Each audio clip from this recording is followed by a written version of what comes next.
Dubilakken som figur er grotesk og placerer sig imellem det vilde, det farlige samt det fjollede og det komiske.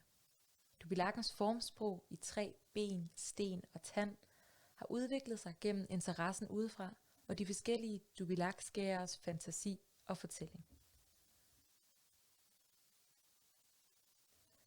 Øjnene er ofte store og udvidede med store pupiller, der er placeret i midten som et vilddyrs stressøjne. Nogle gange er pupillerne forskubbet lidt, så det bliver bælget eller skeler. Dubilakkerne har ofte tænder, tandrækker eller hugtænder. Tungen er en del af det groteske. Den er på en gang opslugende og ædende og samtidig fjollet. Symmetriske streger udsmykker dubilakkernes nogle gange som ribben.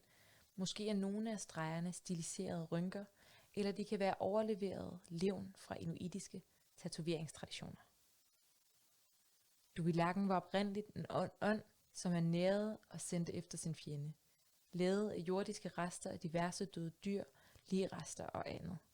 Ånden kunne have mange forskellige udseender og sammensætninger.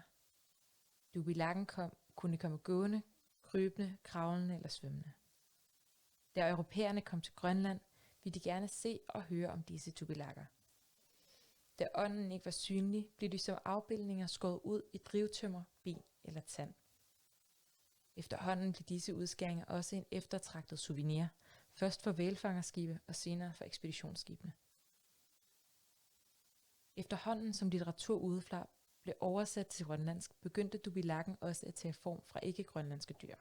For eksempel har et par dubilakker i Nuuk Kunstmuseums samling abetræk.